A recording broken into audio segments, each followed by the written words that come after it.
It's as simple as that. We may be faced with another problem on this front that will be interesting for people like ourselves to navigate. So this is the other shoe hasn't quite dropped here, but there was recently an article in the Washington Post. This may have been covered many other places, but I saw it there, that the Office of Naval Intelligence and the Pentagon are scheduled to brief Congress about the wealth of data that the government has on UFOs. All right. Right. And stuff leaked or was leaked purposely during this last year and got surprisingly little attention. But the rumors that I've heard, and again, this is still just in the mode of rumors, but perhaps soon to be confirmed, is that our intelligence services and the Pentagon are going to tell Congress that this is real, right? This is a real phenomenon, right? It's not that UFOs have been explained to the satisfaction of the government. On the contrary, they'd have to change their name. They have seen that there's technology that really can't be of human origin, right? That they don't think this is the Chinese or the North Koreans or some other part of human society producing technology that is strange, and they can't write it off as anomalies of perception. I mean, there's just too much radar data. There's too much satellite imagery at this point. And the stuff they're sitting on that's top secret is much better than anything that's been leaked out, right? So this is still something that's just... I'm cynical when someone says, this cannot be of human origin. That sounds to me like a 50s movie. Yeah, no, exactly. And many of the details I've heard also sound very goofy, but this is probably premature to even talk about this. But, I have someone reached out to me and has assured me that, I'm going to be on a Zoom call with, former heads of, the CIA and Office of Naval Research and people, whose bona fides are very easy to track. And they're concerned about the messaging around all of this to the public and dampening down panic and conspiracy theories. But what is being promised here is a disclosure that is, frankly, either the most alarming or the most interesting thing in the world, depending on how you take it. That's Sam Harris. Sam Harris is not a UFO guy. He's never been a UFO guy. In fact, I think he said he was even skeptical of the whole matter. But he basically was contacted with somebody basically saying, look, this is going to get exposed to the public. And we need to find a way to message on this in a way that doesn't freak the public out, one. And I suspect part of that was also so we don't look bad. I don't believe for one moment that the truth of whatever the stuff is for the standpoint of UFOs is going to come out to the American public, nor do I believe for one moment that the U.S. government is going to disclose how much they know. Information in this situation is somewhat important, and if they believe that information is going to be taken a particular way, that information will not be disclosed, especially around the things that they themselves have done on this particular issue, the lying that has taken place for the last, 80 years or so. Not just that, the stuff that is flying in the air, those people that they call lunatics and whatnot, people whose careers were basically ruined for pointing out what they just saw. Meaning, these people are defending their country from issues of war and peace and basically said, we will give our lives to defend this country. But when they came out with all of the billions of dollars in training that was basically entrusted in them, and they say, I saw a craft do something that is impossible by our understanding of physics. At that point, they can get in trouble for that. And all things being equal, many people just don't report that because in their heads, this is not going to be received all that well. You've basically scapegoated all of these people, not to mention the conspiracy theory stuff that you've put around people who've been studying this particular issue. Meaning you had all sorts of people who were pioneers in trying to get information out about what is true about this issue, whereas the government was putting out literal misinformation intentionally in order to screw up the ability for those people to basically do their jobs, on top of putting a stigma associated with it as they were crazy, lunatics, kooks, etc. Was that planned? Was that intentional? Did the government have a plan to do that specific issue in order to bury and hide that specific issue and the way that they would basically operate? All of those things need to come to the forefront in regards to what basically took place. None of those things will be coming to the forefront. in a world of the public view. And I strongly suspect that even from the standpoint of the videos or whatever this they have in their disposal, that stuff is constrained. Like I said, whatever you put out, you're stuck with it. You're stuck with it. And fact of the matter is, what you consider to be reality, meaning the limits of the capabilities that are allowed in our reality, has fundamentally changed. That's what he's talking about. It's fundamentally changed. Your world where you get up every day and just go to work every morning, that seems real, that seems solid. You get the money, you go about your way. But think about what you're doing for the moment. You're only doing it for cash. You're not trying to build a better world, build a better society, build a fellow bond with your human beings in a social way, meaning real elements of life that you as a person will be fulfilled and thrive and excited about. That's not our world. Our world is built around issues of need and trying to compel people to work while other people basically make billions of dollars off of that particular labor. It's a pyramid scheme of sorts, where the people at the top basically take from the people at the bottom. But the way the system is basically set up and rigged, those people at the bottom are on some level stuck. That's our world. We know that cars move at a certain speed. We know jets can move at a certain speed. We know jets can do particular things when those things are in the air. We know submarines can do that, but we don't necessarily have anything that can basically go from air to water. Meaning we have a general idea of the capabilities of our particular world. Our physics is what we go by. What happens when something breaks your physics? Meaning you're encountering something that your settled view of the world does not account for. And what it is doing things that your view of the world, your view of reality itself, doesn't account for. What happens when that basically takes place? And people are dealing with something of, oh my God, reality is not what I thought it was. And not just not what I thought it was, I no longer have a full understanding of the capabilities that are allowed in this particular reality. You've added something to the public's reality by putting out that DNI report, or by that matter, acknowledging that the UFOs were real, that those videos were real, that the capabilities were real, that the things that were happening to various people were real.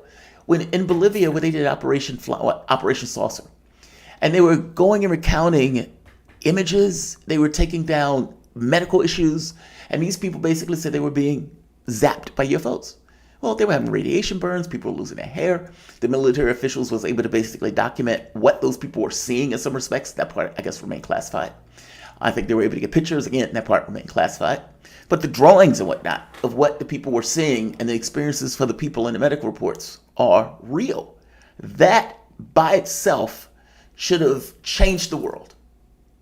Should have changed the world. How could it not change the world? You just have documented evidence and proof that something is going on here that goes beyond our understanding of what reality is.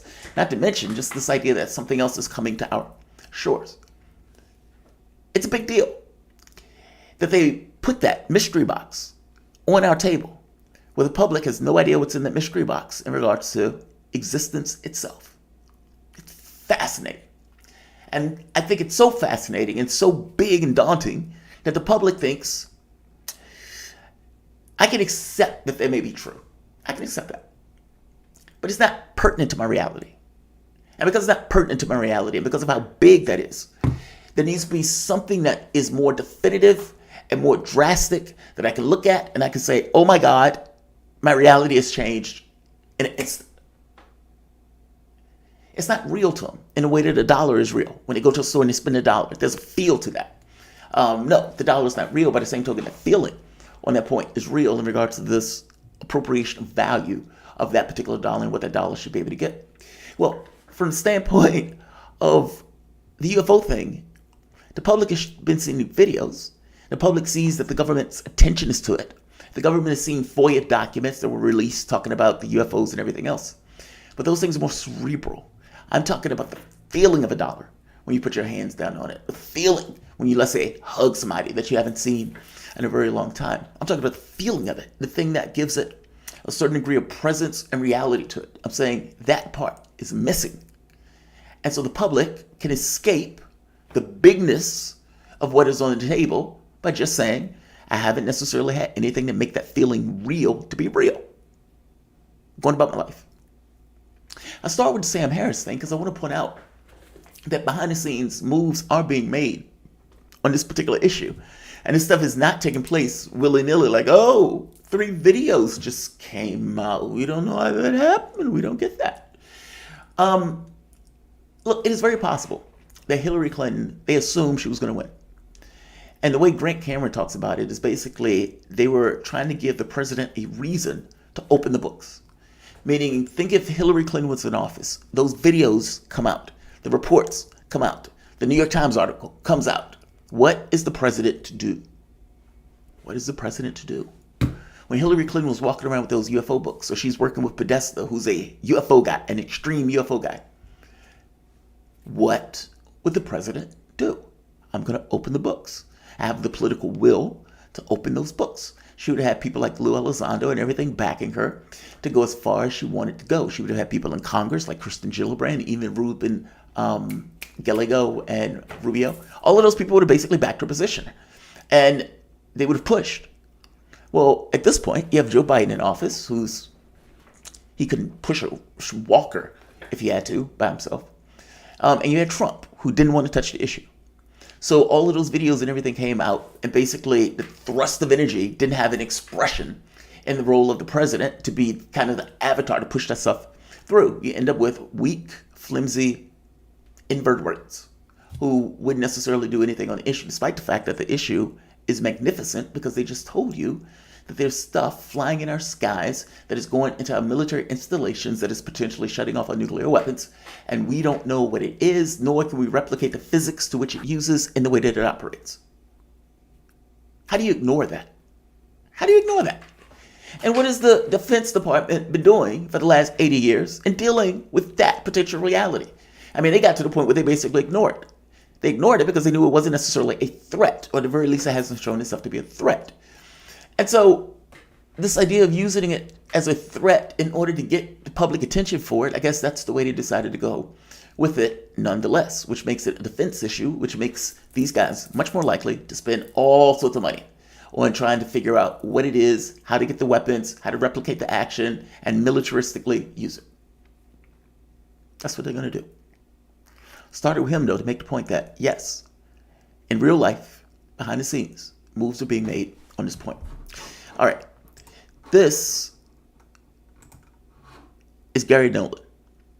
Dr. Nolan is Ratchford and Carlotta A. Harris Professor in the Department of Pathology at Stanford University School of Medicine. He trained with Leonard Hinzenberg for his PhD and Nobel Dr. David Baltimore for postdoctoral work for the first cloning characterization of NF-kB P65 REIA and the development of rapid retroviral production systems. He has published over 300 research articles and is the holder of 40 U.S. patents and has been honored as one of the top 25 inventors of Stanford. The guy's an overachiever. Big time. Very smart guy. He knows his stuff. He's top of the line in regards to pathology. And if you want to get information about something dealing with pathology, especially if you need the best, who do you go to? You go to Garry Nolan. All right, put a pin in that for the moment. Do you remember when I ran this article? Right here. Space invaders. UFO encounters left witnesses with radiation burns, brain problems, and damaged nerves, claimed the Pentagon documents. Now again, think back to Operation Saucer. All right, let's keep going.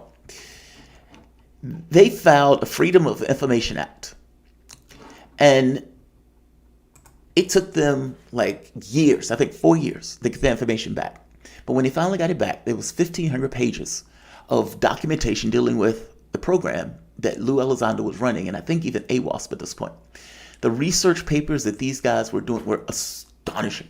Anti-gravity, invisibility, teleportation, all of the stuff that belongs firmly within the context of Star Trek. That's what they were looking into. But when you think about it, it's a rational act. Rational act. What do you do when you encounter something that breaks your reality?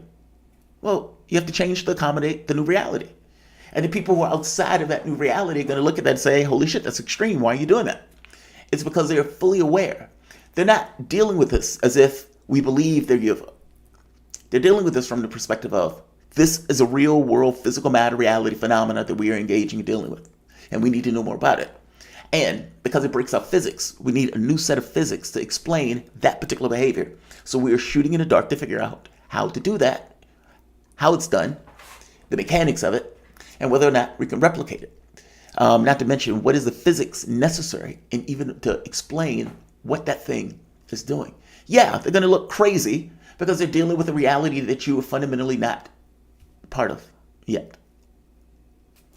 Right here. Anomalous acute and subacute field effects on human biological tissues.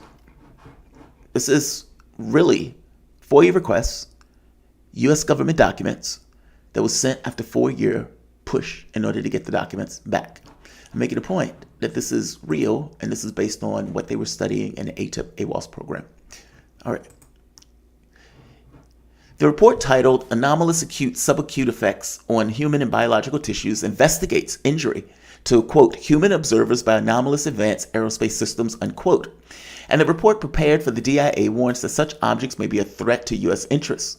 Humans have been found to have been injured from exposure to anomalous vehicles, especially airborne, when they are in close proximity, it reads. The report noted that often these injuries are related to electromagnetic radiation and links them to energy-related propulsion systems.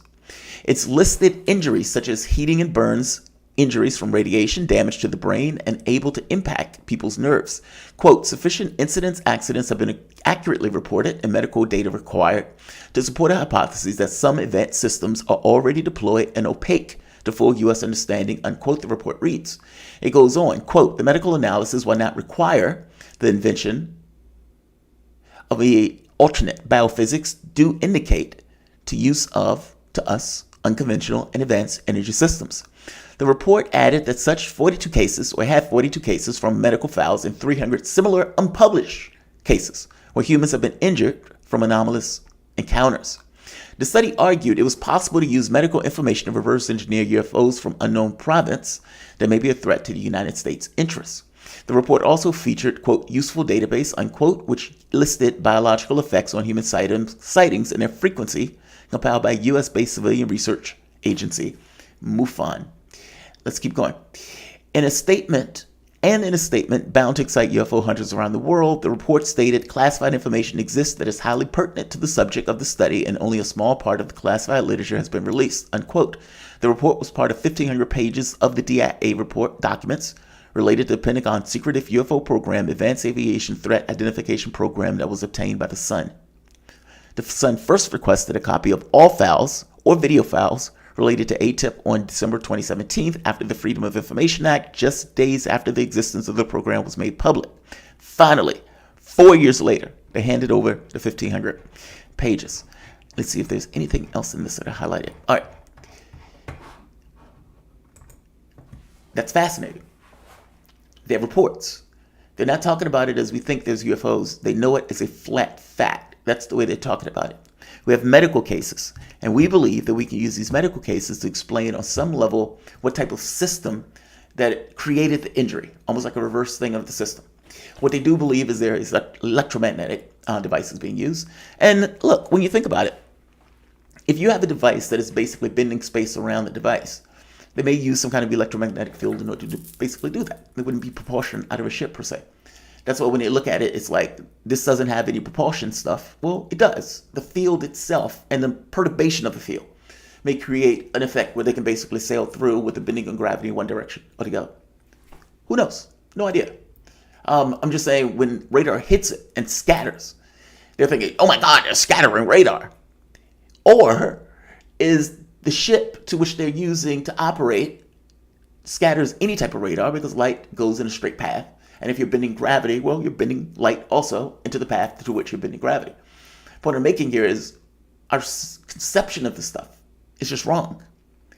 And they're trying to figure out, okay, what's the reality of this? How does this work? But the key point in this article basically is people have radiation burns and other injuries, 40 cases that they know of that they've been studying, with another 300 that are unofficial, but they also know of that they've been studying. This is not conjecture. This is a flat fact reality. This is the way it was dealt with. Fast forward.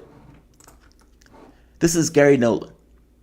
Garry Nolan was a Stanford doctor, pathologist.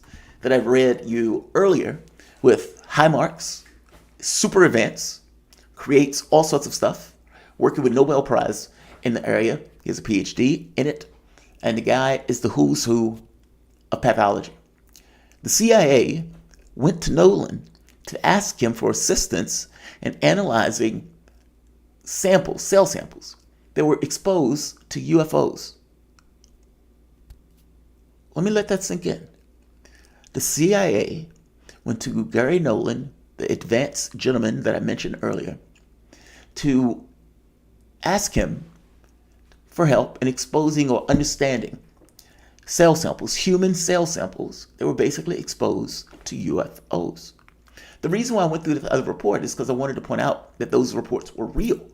The DIA was studying that stuff. They knew it was a flat fact that it wasn't something that they themselves created. They knew it was something else. And they were studying the effects of that stuff just like you would expect them to do. What is the effects of UFOs on human physiology and biology? The moment that you establish that UFOs are real, that is the most natural thing to do. Again, they're not working in a fog of, we don't know X or Y. They're working in this mindset of, this is a real thing. We've seen the results. We've seen the videos. We know this is a real thing. We may keep the public in the dark. We may keep the public hazy on this stuff for whatever reason, but this is real. That's the world to which they're working in, which is why the studies and everything else that they were doing seems just outlandish. It's outlandish because you haven't necessarily accepted the reality that your reality has fundamentally changed. This is Nolan talking about it, which is utterly fascinating. And so it was circa 2011 or so when some people from the CIA and an aerospace company came to me to ask me for their help on the analysis of some individuals who had encountered some anomalous objects, they said. And I mean, they came to my office unannounced and then started laying out pictures and data on the table in front of me. And I honestly thought it was a joke. I thought it was. Wait, so you're a Stanford professor, an immunologist doing medical research and building companies, and all of a sudden one day the CIA shows up at your office? Because they had asked around and said, okay, we have these people who've been injured. And one of the things that they wanted to do in a complete medical workup of these individuals was to look at the blood. It's a natural thing to do. If you're looking for an inflammation, the blood is one of the places you might look to get a sort of a more complete list of everything that's going on in the body.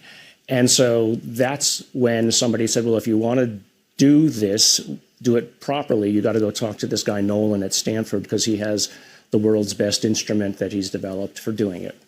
And that's what started it. So what was your view of UFOs, UAPs at the time? You know, I was kind of a science fiction fan, and I was interested in it as any mainstream individual might have been. Isn't that amazing? Isn't that amazing? The reason I showed you Sam Harris first was because I wanted to get across that it wasn't just this guy.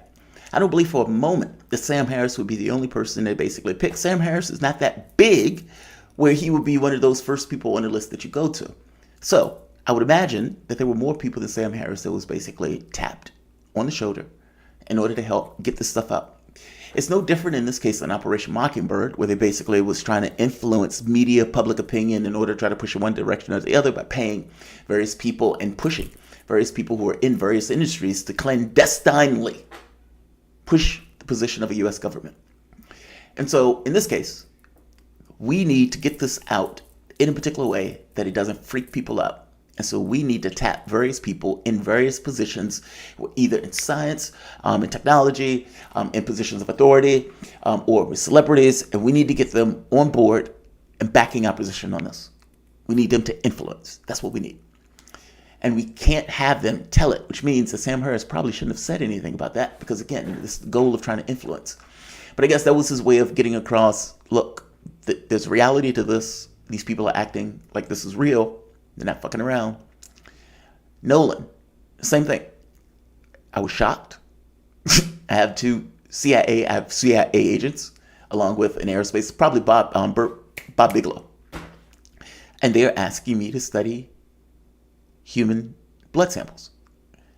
And they're telling me, stone cold face, this is real. We need you to do this. What do you do with that? Your reality has just changed. in an instant.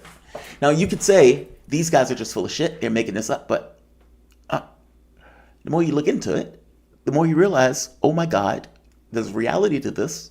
This is what they have me studying. Let's see what else he says. I want to hear what else he says before we close it. But it wasn't something that I had any kind of focus on in my life. So you had no deep knowledge of the topic? No deep knowledge. Were you surprised that a U.S. government agency was doing this kind of work? I mean, presumably the question was settled for them. They didn't wonder if UFOs were real. They knew at that point, right? Right. No, of course. I mean, like I said, at first I thought it was a joke. I mean, I really thought that somebody was about to put me on candid camera and make a joke of it.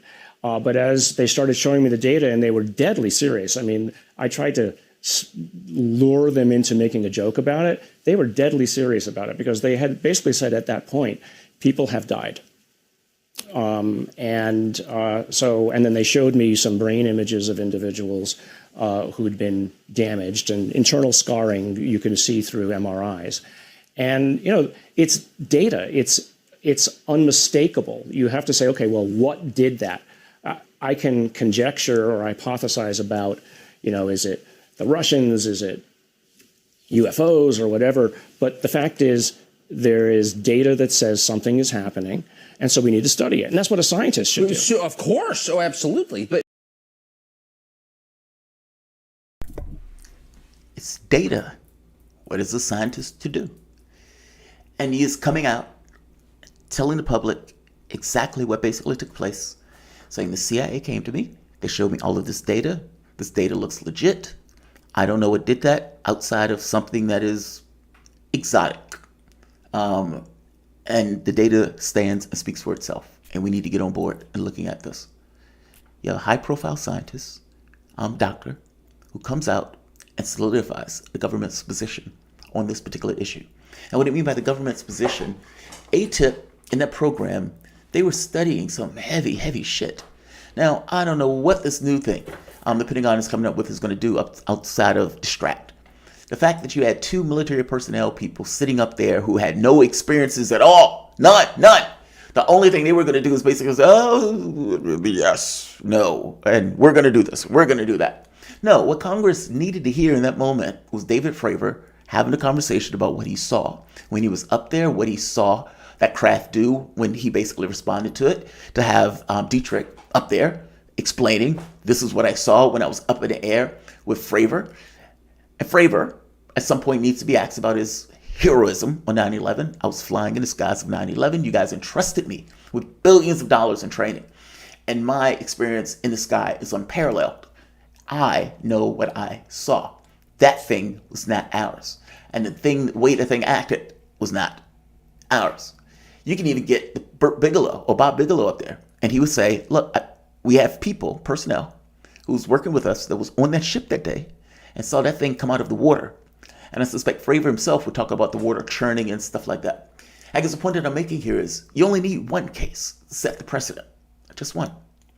And the Fravor case has radar information. I would be shocked if there weren't pictures associated with what was taking place. But you have 2 U.S. service members who are unimpeachable, coming out basically saying, this is what I saw, this is where I was. Not to mention the fact that he got radio calls, and we saw something on radio, again, makes it clear, or radar. Something was there. There was a physical mask. There was something basically taking place. Fravor confirms that basically it was technology. And the fact that it moved in the way that it did also proves it was under intelligent control. It's not ours. All the boxes are checked. That's what you have up there when you really want to have an investigation to get across this is real. If you don't want to do that, and you want to keep it murky, because you realize that anything that you put out there, you're basically stuck with, and you don't necessarily want to push it too far, because you don't necessarily entirely know how the public will react if it goes too far. So you slowly walk up into the point where there's no chance of injury. We can take the next step incrementally. That is a painstaking process, and that is aggravating. And they're going to have a report, they're going to have another report, they're going to have a report. Congress is going to bring people out, they're going to ask questions. Who knows where the military tries to go with this? Who knows what narrative they basically come out with? If you don't believe that they have honest politicians when it comes to earthly matters, why do you believe that we'll have it when this is radically in the black? And it is entirely dependent about what Congress or some other government body says about it. Yeah, I find it to be dangerous, personally. I find it to be dangerous. Yeah. I mean, because think about it for the moment. When Joe Biden, do you find Joe Biden to be an honest man? Did you find Donald Trump to be an honest man? Do you find Congress members to be generally honest in the way of what they say versus what they do? And if their answer is no, all right, add something into it where you have no capability of seeing short of what the government tells you you could see. Then what? Then what? So you mean you can lie with impunity? Yes, you can lie with impunity. That's what I mean. And you can lump in stuff to this black hole of an issue. The fact of the matter is the CIA or these intelligence services can craft whatever narrative they want to craft in regards to their role and actions over the course of the years to make themselves seem most favorable. They can do that. There's no way to entirely challenge that on some level, outside of being able to maybe have people around them that say that guy's full of shit and this is what actually took place. The issue and the thing that I guess bothers me the most is that all of this is in the black. All of this is in the black. I mean, yeah, the FOIA request came out, and it seems like they're slowly introducing the public to certain things. And so you get 1,500 pages talking about human effects of dealing with UFOs. You've just legitimized UFOs in and of itself. The reports are taking it as a flat fact thing. And the medical evidence basically speaks for itself. So there's that. So there's that. But all things being equal, the pace of this is excruciatingly slow. And like I said, if you really wanted to blow the doors off of it, you pull Fravor, Dietrich, you pull the people who are on the ship, you pull the person who basically saw it come out the water, you use the radar data and whatever other, camera data or anything else, and you make your case to Congress. Immediate change. Scientists may bitch and moan, they may want information and everything else, but all things being equal, I gotta be honest, scientists go fuck themselves. Reality is what it is.